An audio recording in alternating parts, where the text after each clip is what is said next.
Good morning. This is Jamel's News at Channel 8. I'm Katie Kane, and this is Stacy Smith. This morning, we are going to be interviewing Casey Anthony 1 year after her trial and Jerry Sandusky. Wait, this just in.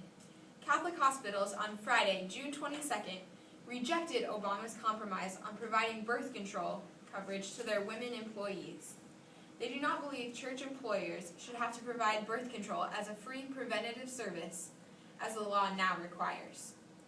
Roman Catholic bishops and some other conservative-leaning groups are calling it an attack on religious freedom. Institutions ranging from the University of Notre Dame to the Archdiocese of Washington have sued to block the rule.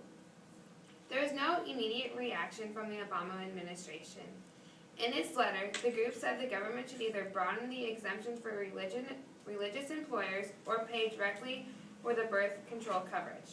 Starting next January 1st, women will have free access to birth control through their jobs-based coverage. However, some employees will not have to provide the coverage. Thanks, Katie. We'll be right back after this short break. Hey guys, Jennifer Hudson here. When it came to losing weight before Weight Watchers, my world was can't. Can't eat this, can't do that, can't lose weight. But on Weight Watchers, I can. Way less than I did in high school. Can. Stand here, not sucking in the thing. Sure can. Lose weight and feel lighter and liberated in so many ways. I can, I did, I am. And you can too. Weight Watchers, because it works. Welcome back to Jamel News Channel 8. Now we will go live to Ruben, who is with Casey Anthony with an exclusive one-year interview. Thanks, Stacy. I'm here with Casey Anthony. Casey, thanks for being here today. How do you feel about how your actions were portrayed throughout the past year? I'm so ashamed. The interviews that showed me around the time of my arrest and trial made me look absolutely horrible. But even then, that isn't who I am. Why did you move to Texas and get that job as a stripper at the strip club? That didn't help your image. I was trying to get away from all the rumors in the media.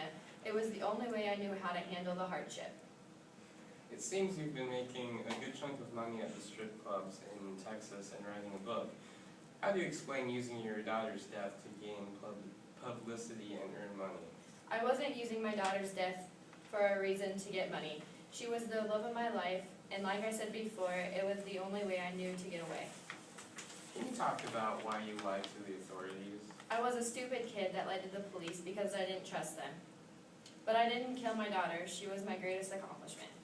What have you been doing since the verdict of your trial? I've been in hiding, afraid to go outside. So, how do you spend your time throughout the day?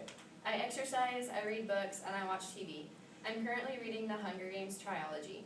I also love to watch I Love Lucy and the Three Stooges. I dislike watching the news and reality shows.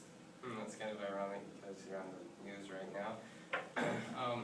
Anyway, thanks for being here this morning with us, Casey. Now back to Katie and Stacy. Thanks, Ruben. Now over to Paul to interview Jerry Sandusky on his sentence to life in prison.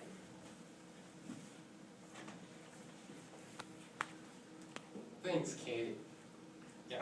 Thanks, Katie. I'm here with Jerry Sandusky. Thanks for joining us today.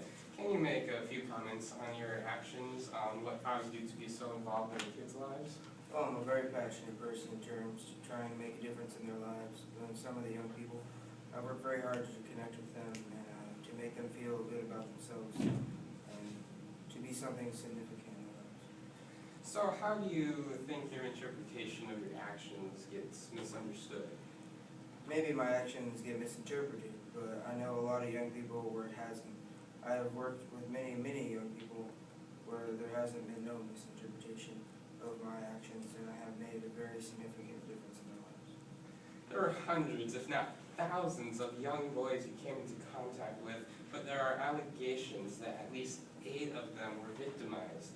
Many people believe they are more to come, so it's entirely possible that you could have helped young boy A in some way that was not objectionable, while horribly taking advantage of young boy B, C, D, and E.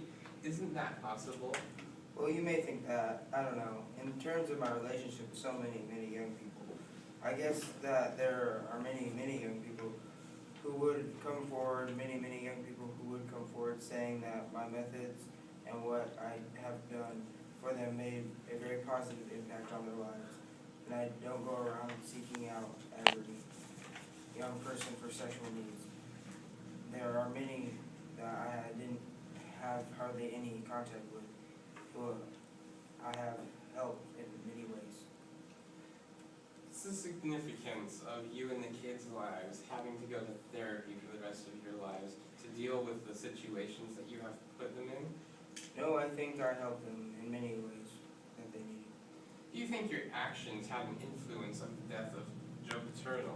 No, because he's been sick for quite a while, and it was just a coincidence that happened when it did. Thanks for your time, Jerry. Now back to Katie and Stacy.